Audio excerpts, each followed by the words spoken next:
Siamo in un allevamento di circa 200 vacche frisone. 7 anni fa abbiamo deciso di trasformare la vecchia stalla a stabulazione fissa in stabulazione libera.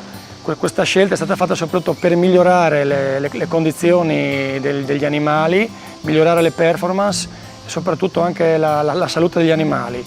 Tutta la struttura è stata costruita appunto con questo scopo. I primi risultati si sono visti subito perché gli animali hanno migliorato la salute, la longevità e soprattutto anche la qualità del latte. In questo passo che abbiamo fatto siamo passati dalla mungitura tradizionale alla mungitura robotizzata e anche questo sicuramente è stato un passo fondamentale perché abbiamo visto subito i risultati che ci ha dato queste macchine, sia in fatto di riduzione della manodopera, di miglioramento delle performance degli animali, miglioramento quindi anche della salute e del benessere degli animali.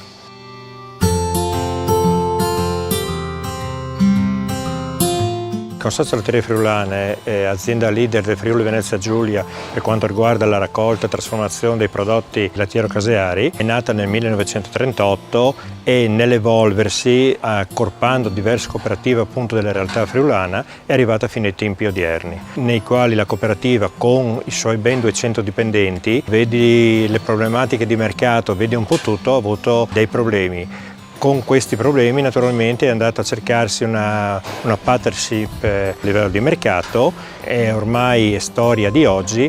Il Consorzio Latterie Friulane è stato ceduto alla multinazionale Parmalat.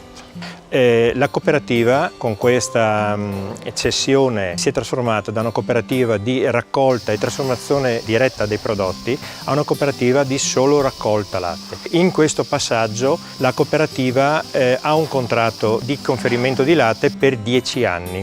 Quindi il Consorzio Latterie è una cooperativa viva, è una cooperativa che raggruppa ben 68 aziende nell'ambito friulano con 2 aziende del Veneto. Noi andiamo da una realtà, come stiamo vedendo questa, che è una realtà al top, quella dell'azienda Vidoni, e con lui altre aziende del Friuli, alle piccole realtà che possiamo avere, realtà della zona montana, della zona pedemontana e della zona diciamo vicino al mare. Il Consorzio Latterie attualmente sta raccogliendo, in base ai periodi stagionali, dai 900 ai 1100 quintali di latte al giorno. Gran parte delle aziende del Consorzio Latterie Friulane fanno parte attualmente del progetto Acqua, progetto che è stato istituito dalla Regione per un discorso di qualità organoelettrica del prodotto finito.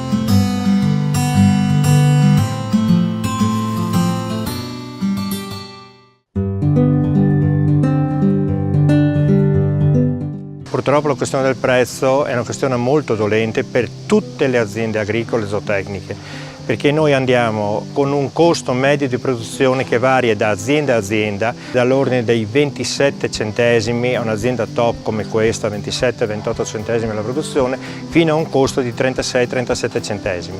Noi abbiamo un accordo con la nostra partnership Parmalat di prezzo di latte che è basato sul prezzo medio della Lombardia. Il prezzo medio della Lombardia è formato da un prezzo che va dal prezzo medio della Baviera con un più 5,5 centesimi riconosciuto per l'Italia, che comunque è una nazione ad alto rischio con i costi. Ecco.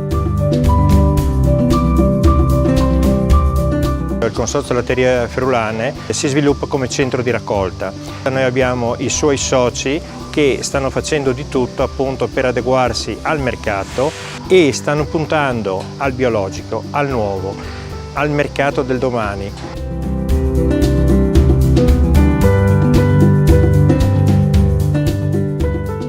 A seguito dell'emergenza sul prezzo del latte alla stalla, la Comunità Europea ha voluto introdurre 2 tipi di iniziative. Da una parte sono stati messi a disposizione 150 milioni di euro per la riduzione volontaria della produzione lattiero-casearia al singolo produttore. Stiamo parlando di 14 centesimi per ogni litro di latte ridotto rispetto all'anno precedente. Le seconde iniziative da parte della Comunità Europea sono state quella di mettere a disposizione 350 milioni di euro per iniziative nazionali su tutta una serie di misure volontarie di riduzione, miglioramento del benessere, estensivizzazione delle produzioni, miglioramento della qualità e del benessere degli animali.